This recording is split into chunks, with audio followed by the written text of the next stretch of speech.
আসসালামু আলাইকুম। অনার্স প্রথম বর্ষের ব্যষ্টিক অর্থনীতির আরও একটি ভিডিওতে সবাইকে স্বাগত। প্রথম অধ্যায়ে সবচেয়ে গুরুত্বপূর্ণ যে কোশ্চেনটি রয়েছে সেই কোশ্চেনটা হচ্ছে অর্থনৈতিক মৌলিক সমস্যা। এই কোশ্চেনটা প্রায় পরীক্ষায় আসে। তো এই অর্থনৈতিক মৌলিক সমস্যাটা যদি কি আমরা বুঝতে চাই, অর্থনৈতিক মৌলিক সমস্যা হচ্ছে মানুষের অভাব হচ্ছে অসীম, কিন্তু এই অভাব পূরণের জন্য সম্পদ হচ্ছে সীমাবদ্ধ। এই সীমাবদ্ধ সম্পদের সাহায্যে অসীম অভাব মানুষের পূরণ করা সম্ভব নয়। যেমন একটি অভাব পূরণ করা শেষ হলেই মানুষের আরেকটি অভাব সৃষ্টি হয়। এই জনিত এই মানুষের এই সম্পদ যেহেতু সীমাবদ্ধ এবং তা পূরণ করার জন্য অভাব হচ্ছে অসীম, এই সীমিত সম্পদের সাহায্যে অসীম অভাব পূরণ করতে গিয়ে যেই সমস্যাগুলো সৃষ্টি হয় তাকেই আমরা মূলত বলি অর্থনৈতিক মৌলিক সমস্যা। এই অর্থনৈতিক মৌলিক সমস্যা সংক্রান্ত কারণ এবং প্রকৃতি বিশ্লেষণ করতে গিয়ে অধ্যাপক পল স্যামুয়েলসন এই মৌলিক অর্থনৈতিক সমস্যা তিনটি উল্লেখ করেন। একটা হচ্ছে কি উৎপাদন করা হবে, আরেকটা হচ্ছে কিভাবে উৎপাদন করা হবে, 3 নাম্বার হচ্ছে কার জন্য উৎপাদন করা হবে। এই তিনটি মৌলিক অর্থনৈতিক সমস্যা। তো আজকে আমরা 1 নাম্বার যে মৌলিক অর্থনৈতিক সমস্যাটা হচ্ছে কি উৎপাদন করা হবে এটা নিয়ে আলোচনা করব। কি উৎপাদন করা হবে।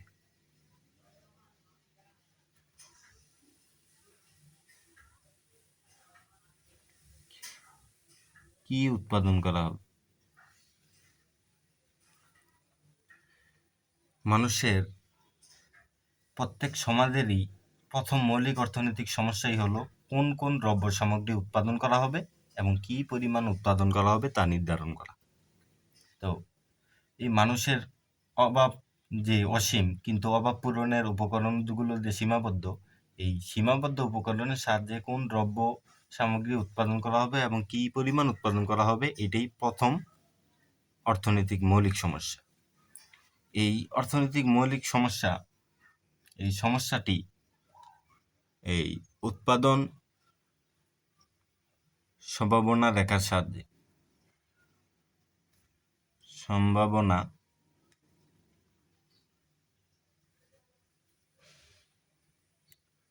রেখার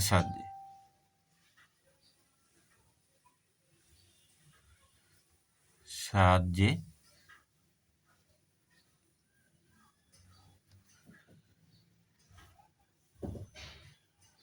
ব্যাখ্যা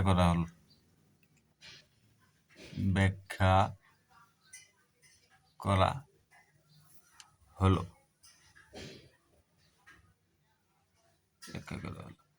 আমরা যদি এটা উৎপাদন সম্ভাবনা রেখার সাহায্যে এটা বিশ্লেষণ করতে যাই, তাহলে আমাদের আগে এটার চিত্রটা আগে বুঝতে হবে।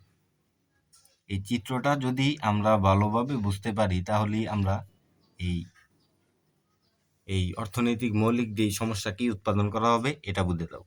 এই চিত্রটা যদি আমরা বুঝতে পারি ভালোভাবে, এটা এক্স অক্ষ, এটা হচ্ছে ওয়াই অক্ষ। আচ্ছা, তো এখানে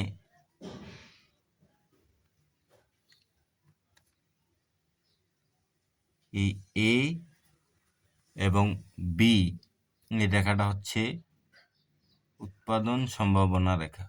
উৎপাদন সম্ভাবনা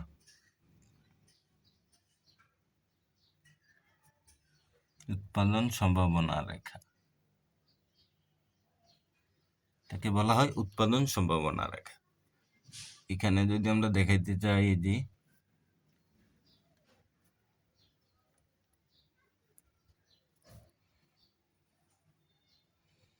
হচ্ছে এম, এটা হচ্ছে M1, এটা হচ্ছে N, এটা হচ্ছে N1, এটা দিলাম B, এটা C দেওয়া হলো, এটা দিলাম D। তো এখানে হচ্ছে X দ্রব্য, এই পাশে হচ্ছে Y দ্রব্য।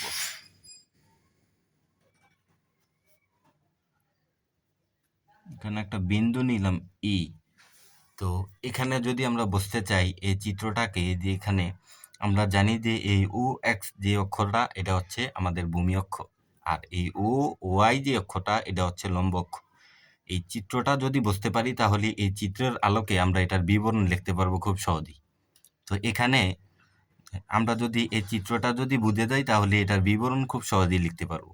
যেমন এখানে যদি আমরা বলতে চাই যে চিত্রে হচ্ছে OX অক্ষে X দ্রব্যের দেখানো হয়েছে এবং OY অক্ষে Y দ্রব্য উৎপাদন দেখানো হয়েছে, এবং এই A এবং B হচ্ছে উৎপাদন সম্ভাবনা রেখা। A আর B হচ্ছে উৎপাদন সম্ভাবনা রেখা। তো আমরা জানি যে অর্থনৈতিক সমস্যাটা কি? সমস্যা হচ্ছে আমাদের সম্পদ হচ্ছে সীমাবদ্ধ। তো এই সম্পদ যদি সীমাবদ্ধ হয়, আমরা এই সীমিত সম্পদ যদি সম্পূর্ণটা X দ্রব্যের উৎপাদন কাজে ব্যয় করি তাহলে B পরিমাণ উৎপাদন করা সম্ভব। আর আমাদের যেই সম্পদ রয়েছে, যেহেতু সীমাবদ্ধ সম্পদ, তার সমস্ত সম্পদ যদি আমরা Y দ্রব্য উৎপাদন কাজে ব্যবহার করি তাহলে A পরিমাণ উৎপাদন করা সম্ভব। সেক্ষেত্রে দুটি দ্রব্যের সংমিশ্রণে আমাদের উৎপাদন করতে হবে। সেই ক্ষেত্রে আমরা এখানে দেখতে পাচ্ছি একটা বিন্দু হচ্ছে C। এই C বিন্দুতে যদি আমরা উৎপাদন করতে চাই তাহলে আমাদের কি M পরিমাণ এক দ্রব্য উৎপাদন হবে। এই M পরিমাণ আমাদের এক দ্রব্য উৎপাদন করা যাবে এই C বিন্দুতে যদি আমরা উৎপাদন করতে চাই, এবং N পরিমাণ Y দ্রব্য উৎপাদন করা যাবে। তো C বিন্দুতে কি করা যাবে? C বিন্দুতে যদি আমরা উৎপাদন করতে যাই, আমরা দেখতে পাচ্ছি C বিন্দু এই যে এখান থেকে এই পর্যন্ত এটা হচ্ছে C বিন্দু। তো C বিন্দুতে এই যে এক দ্রব্য কি এখানে দেখানো হয়েছে, তাহলে এক দ্রব্য C বিন্দুতে উৎপাদন করলে M পরিমাণ করা যাবে, Y দ্রব্য উৎপাদন করলে N পরিমাণ করা যাবে। আবার যদি D বিন্দুতে উৎপাদন করা হয় তাহলে কি হবে? এই D বিন্দুটা আমরা দেখতে পাচ্ছি এখান থেকে এই পর্যন্ত। তো D বিন্দুতে যদি আমরা উৎপাদন করতে চাই তাহলে X দ্রব্য M1 পরিমাণ উৎপাদন করা যাবে এবং Y দ্রব্য উৎপাদন করা যাবে N1 পরিমাণ। Y দ্রব্য এই পর্যন্ত উৎপাদন করা যাবে আর M দ্রব্য এই যে এই পর্যন্ত উৎপাদন করা যাবে। তো সেই ক্ষেত্রে যেহেতু কোন বিন্দুতে উৎপাদন করা হবে এবং কোন দ্রব্য উৎপাদন করা হবে এবং কি পরিমাণে করা হবে, এটাই হচ্ছে মৌলিক অর্থনৈতিক সমস্যা, যাকে বলা হয় এটাই হচ্ছে মৌলিক অর্থনীতির প্রধান সমস্যা, যে কোন দ্রব্যটা উৎপাদন করা হবে এবং কি পরিমাণে করা হবে। এখন এই চিত্রটা অনুযায়ী আমরা যা এতক্ষণ যা বললাম, এটা যদি এখানে আমরা লিখতে চাই তাহলে কি লিখবো এখানে? তাহলে আমরা লিখবো চিত্র অনুসারে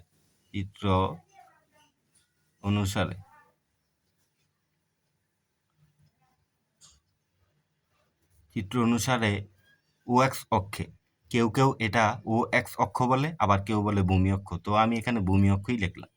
চিত্রে ভূমি অক্ষে X দ্রব্য, ভূমি অক্ষে কি কোন দ্রব্য এখানে দেখানো আছে? X দ্রব্য এর উৎপাদন নির্দেশ করে, উৎপাদন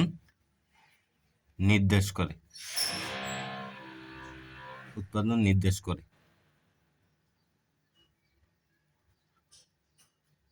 এবং এটা কি? এটাকে Y অক্ষ বলা যেতে পারে, এটাকে লম্ব অক্ষ বলা যেতে পারে। সেক্ষেত্রে এবং লম্ব অক্ষে আমরা লিখব লম্ব অক্ষে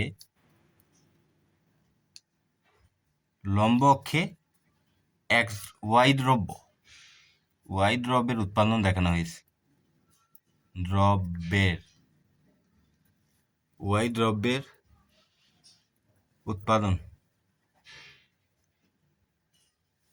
উৎপাদন দেখানো হয়েছে। উৎপাদন দেখানো হয়েছে। আর আমাদের এবি কি এখানে এই চিত্র অনুসারে আমরা যদি দেখতে চাই তাহলে আমরা লিখলাম যে ও এক্স অক্ষে মানে হচ্ছে ভূমি অক্ষে এক্স দ্রব্য দেখানো হয়েছে এবং লম্ব অক্ষে ওয়াই দ্রব্য দেখানো হয়েছে। এবং এবি কি? এবি হচ্ছে আমাদের উৎপাদন সম্ভাবনা রেখা এবি। আমরা এটাই লিখবো চিত্র অনুসারে, এতক্ষণ আমরা যা বললাম তাই লিখবো। এবি উৎপাদন সম্ভাবনা রেখা, উৎপাদন সম্ভাবনা রেখা, সম্ভাবনা রেখা, উৎপাদন সম্ভাবনা রেখা।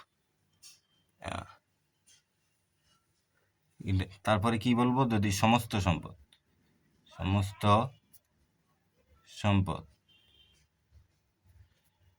এক্স দ্রব্যে, এক্স দ্রব্য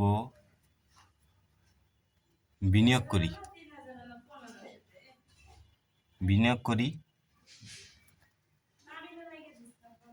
এক দ্রব্যে বিনিয়োগ করি, এই সমস্ত সম্পদ যদি আমরা এই দ্রব্যটাতে বিনিয়োগ করি এই এক দ্রব্যের ভিতরে, তাহলে আমরা কি করব? এই ও বি পরিমাণ উৎপাদন করতে পারবো, ও থেকে এই বি পরিমাণ। তাহলে আমরা এখানে লিখব সমস্ত দ্রব্য যদি এক দ্রব্যে বিনিয়োগ করি তাহলে কি করব? আমরা হচ্ছে ও বি পরিমাণ উৎপাদন করতে, ও বি পরিমাণ, বি পরিমাণ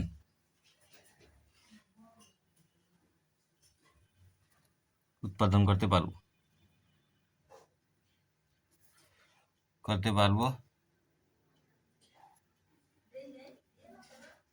উৎপাদন করতে পারবো।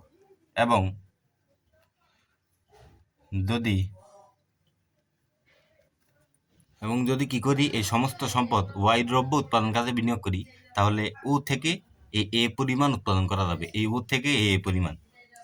সমস্ত সম্পদ যদি একইভাবে কি করতে পারি, যদি ওয়াই দ্রব্য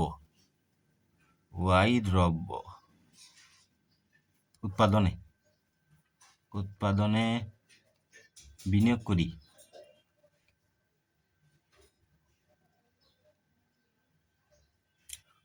যদি আমরা বিনিয়োগ করি তাহলে কি করা যাবে? ও এ পরিমাণ, চিত্র অনুসারে কি ও এ পরিমাণ উৎপাদন করা যাবে,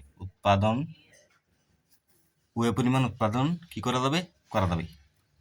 আচ্ছা, করা যাবে।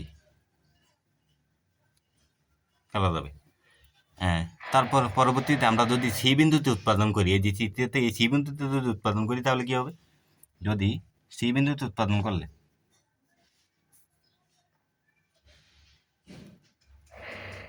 সি বিন্দুতে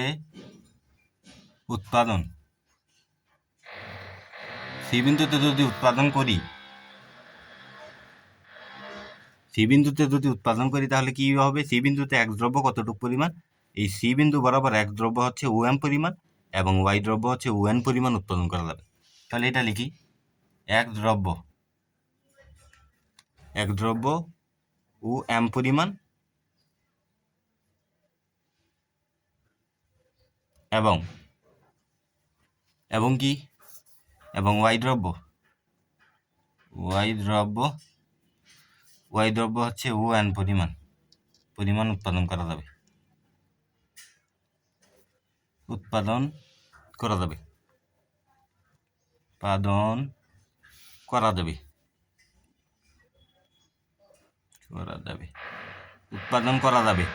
আবার আমরা যদি এই ডি বিন্দুতে যদি বলি এই ডি বিন্দুতে যদি আমরা উৎপাদন করতে চাই তাহলে এক দ্রব্য ও এম ওয়ান পরিমাণ এবং ওয়াই দ্রব্য হচ্ছে ও এন ওয়ান পরিমাণ উৎপাদন করা যাবে। ডি বিন্দুতে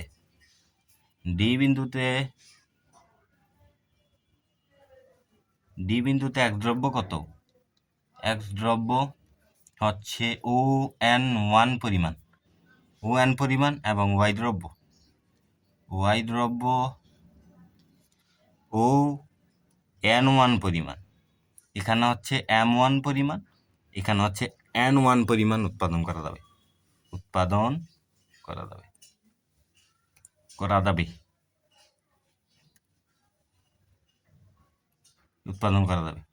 তো সেক্ষেত্রে আমরা যদি দেখি এই ই বিন্দুতে যদি উৎপাদন করতে চাই, এই বাইরে একটা, এটা আমার উৎপাদন সম্ভাবনা রেখায়, এই বাউন্ডারির ভিতরে আমাদের উৎপাদন করতে হবে যেহেতু সীমিত সম্পদ।